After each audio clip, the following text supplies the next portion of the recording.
I wasn't paying attention to the screen at first, but then I heard Ashley's voice, and you could probably see the life leave my body. One of these days, if I have the time, I might start adding on Patreon me watching the episode live. And then you can see that I'm not lying when I'm watching these episodes. Anytime a character I don't like comes on, I either groan or you could probably see the life leaving my eyes.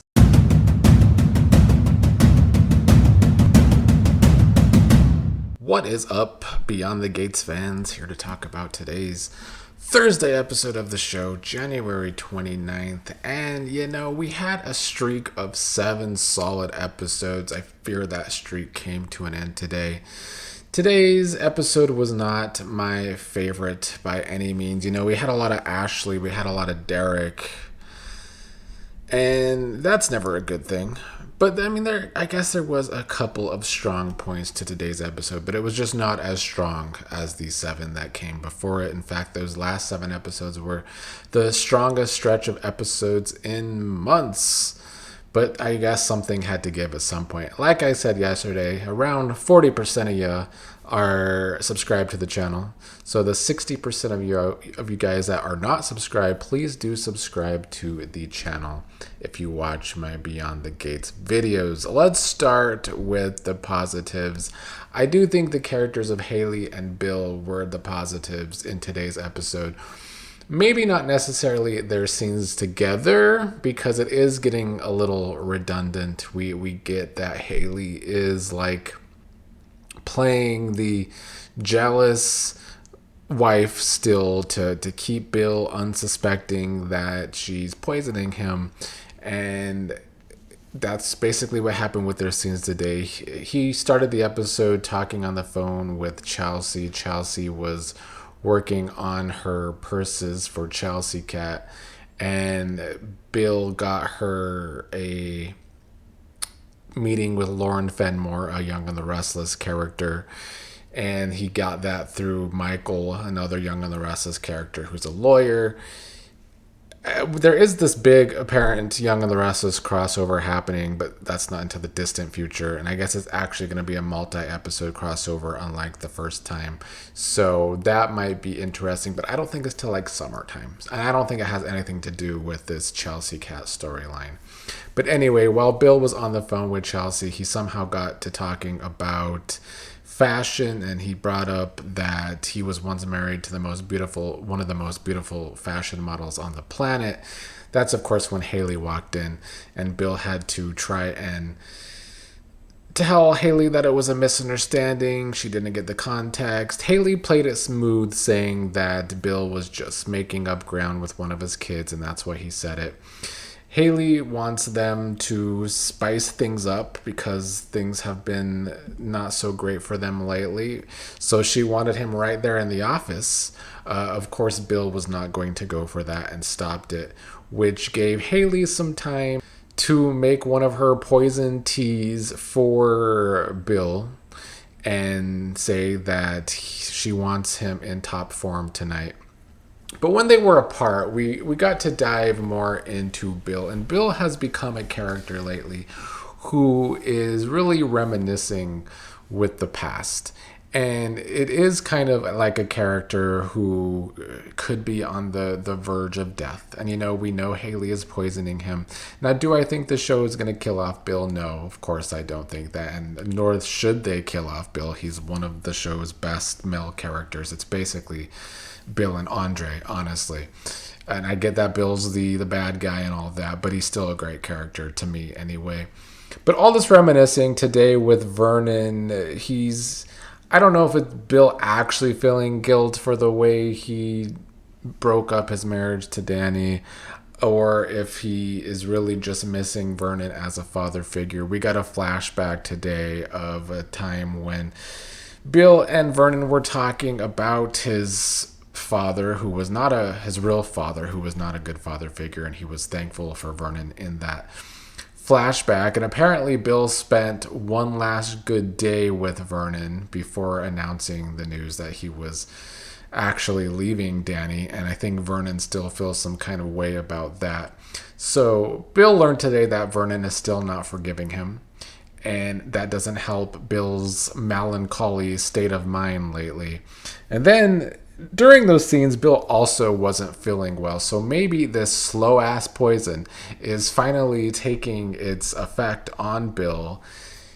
At the end of the episode, he also got a text from Madison to go to the hospital, so we're going to see if she might find something in Bill's test work that something's going wrong with his health. I guess we'll find out, but it could be a fake out with this show. But it did seem as though Bill actually wasn't feeling well today. Meanwhile, Hayley ran into Lynette. It was good to see Lynette again, even if it was just for a couple scenes again. They're really making us wait to dive into this character, and I don't hate that because I really like Lynette. I feel like this character has a ton of potential, and the slow introduction to her might end up working even better so they don't write her into a corner too fast like they have other characters. So it was just good to see her again, running into Hayley. Lynette was asking if Hayley is snappy today because of marriage issues, which Lynette was right. But then Danny ends up running into both of them. Danny making remarks that Hayley must be paying for friends now. And Lynette was starstruck by Danny because apparently when she was younger, she looked up to model Danny. She wanted to be Danny when she was younger. And so Danny had a bunch of warnings for Lynette where Hayley is concerned.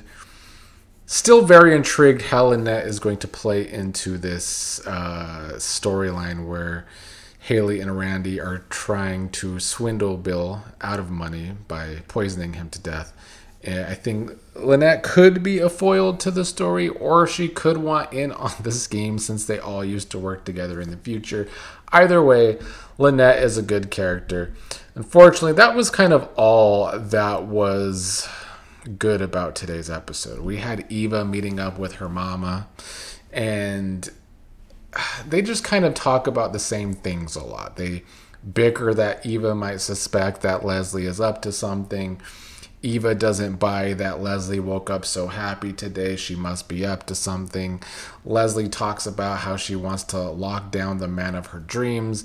Eva did have a line that made me chuckle about how she thought Leslie was talking about Old Spice Shaft in regards to Marcel, but she wasn't. She was, of course, talking about Ted.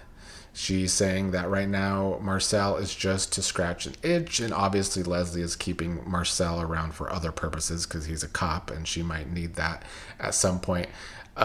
She's definitely trying to use Marcel, although it's clearly the other way around too. We don't have a good idea what Marcel might be using Leslie for, but that's another intriguing thing. But the Eva and Leslie scenes have become very repetitive. And they still don't have a good, solid story for Eva, period, which is annoying to me.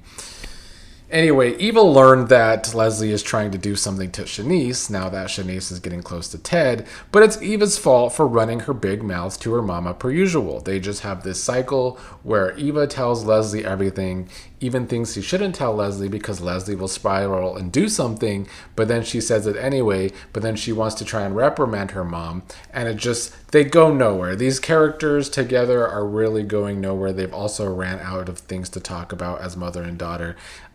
They need to really try and spice that up with the writing. Kat and Chelsea met up to work on Chelsea Cat purses, and Kat was pissy, still going on and on about how Nicole is dressing too nice or some shit and seeing too many guys at once when she's just, single for the first time in a very long time. Chelsea didn't understand why Kat won't let her mother live and look good, and I don't understand either, to be honest. So yeah, Kat was upset that Anita wasn't upset enough or worried enough about Nicole, as if Anita doesn't have enough shit on her plate to worry about. Anyway, they also discussed Chelsea's impromptu proposal with Madison yesterday and how that didn't work out well. But even though I kind of like those scenes with Chelsea and Madison yesterday, I'm just not into their love story enough right now. They still need to do a lot of work on the Chelsea and Madison stuff. Now, Danny and Vernon started the episode together. Vernon was reading a negative article on Martin and the primaries, that he's getting primaried at the election this year.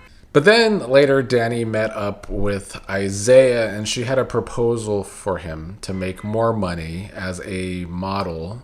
Izaiah thought she was joking at first, that Jacob set him up to some kind of joke. But then later, Kat was trying to talk Izaiah into the modeling offer because it would be more money than what he's getting working for Banneker, I guess.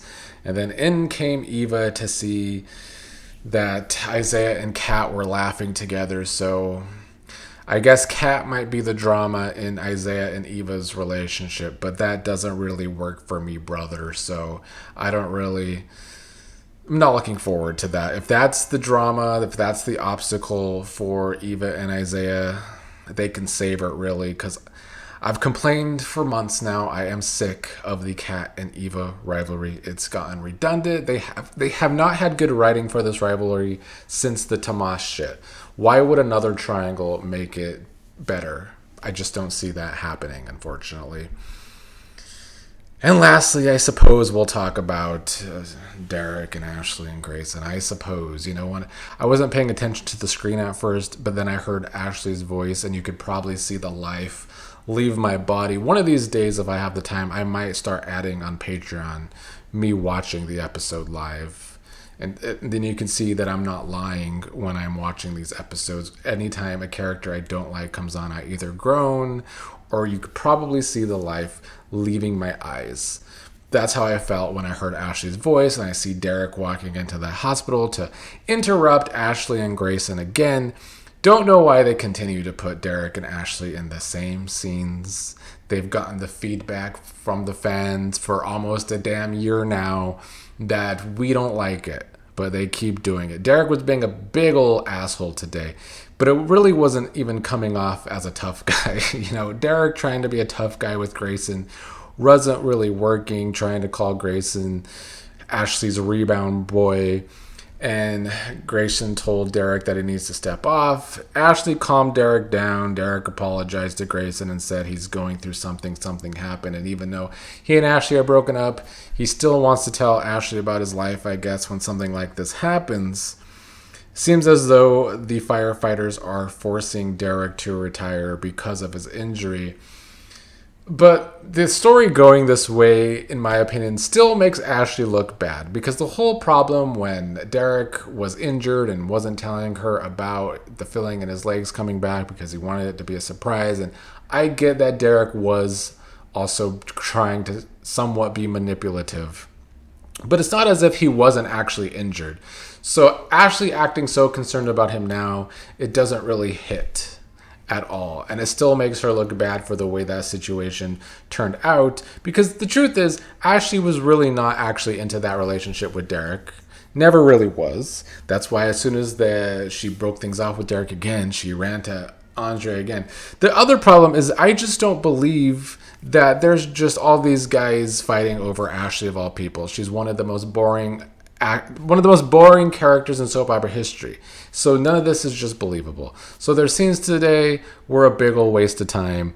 Ashley consoling Derek about not being a firefighter. I don't know if they're going to keep Derek on this direction of being obsessed with Ashley, of being an asshole, but it sucks. Ashley and Derek still suck. Almost a year into the show in a few weeks, and those two characters still suck. I don't know what to tell the show.